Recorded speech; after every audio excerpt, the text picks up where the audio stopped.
Hey Divine Family, I hope you are doing well. Welcome back to the channel. If you are new here, this space is all about growth, faith, purpose, encouragement, and a little bit of my lifestyle. Today's message is one I hold close to my heart. Be a student of life. Stop watching and start participating in your own journey. You see, we are all students of life, or at least we are supposed to be. Every day is a lesson. Every person is a teacher. Every challenge is a chapter waiting to shape us. But here's the truth.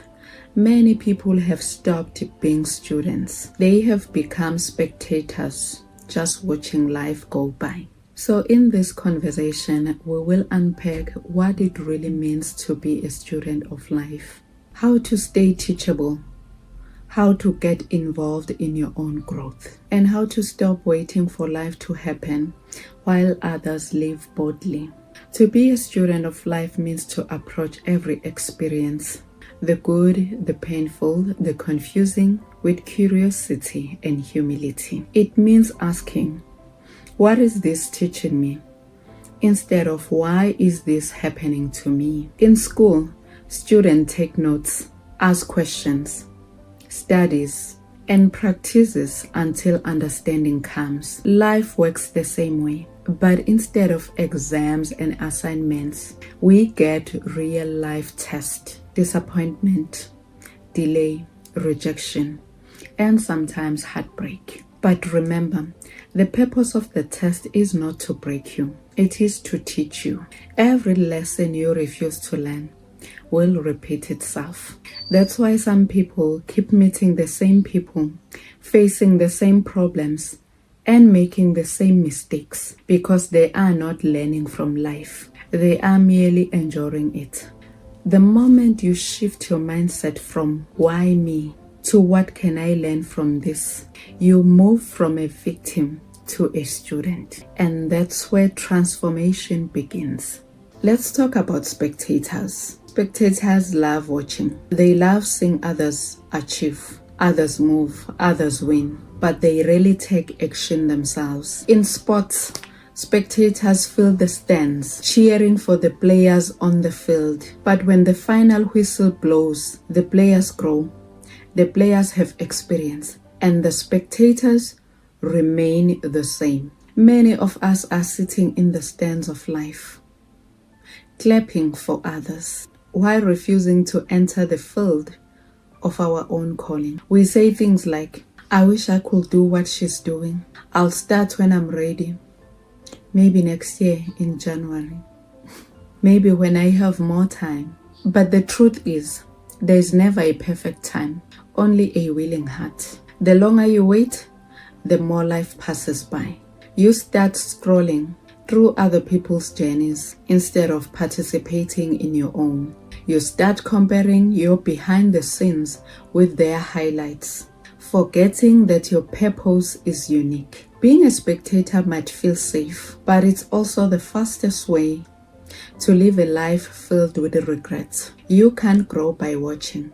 You grow by doing, by trying, by failing, and by getting back up again. So how do we move from being spectators to participants? Let me share a few truths that have helped me.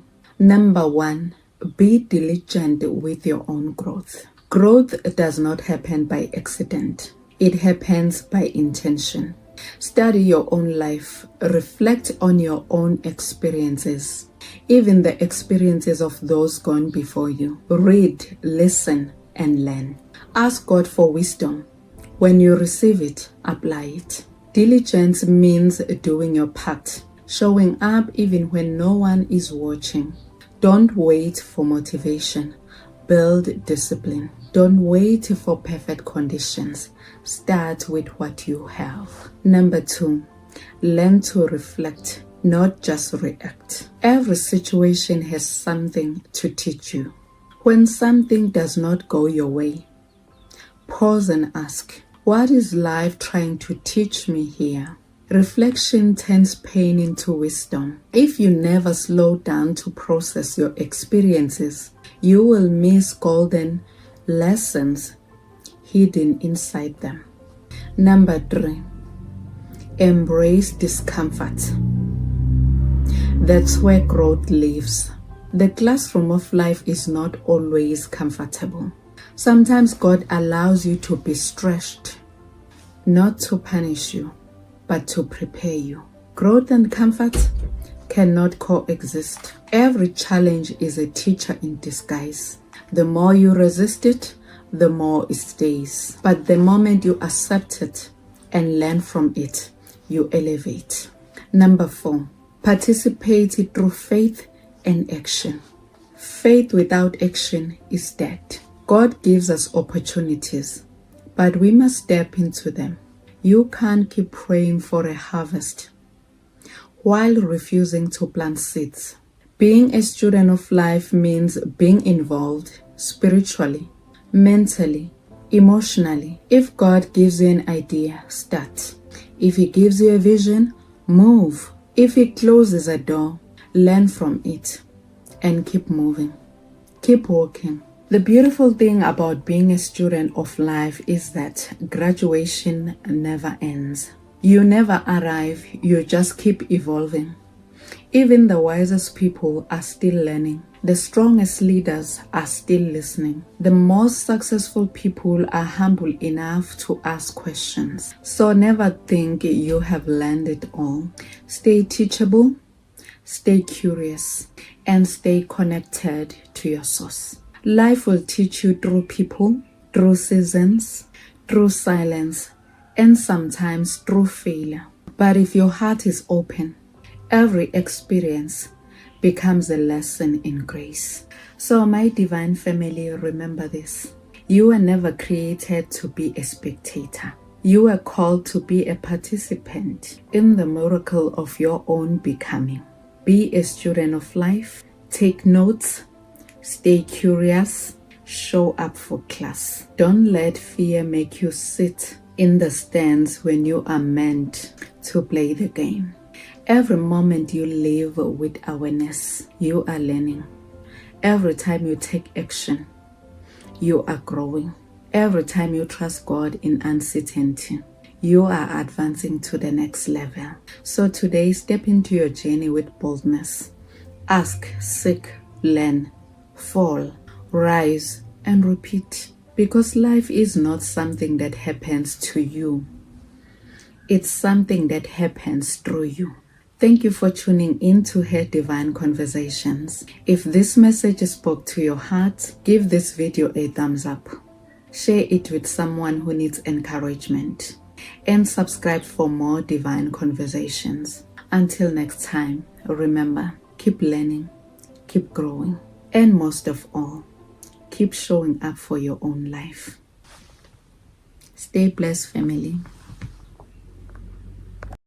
Have you ever felt broken yet longed to feel whole?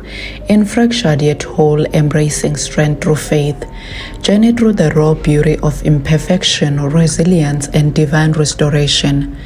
This powerful book invites you to embrace your scars, not as flaws, but as sacred marks of growth. Through poetic reflection and heartfelt storytelling, discover how faith transforms brokenness into strength and pain into purpose.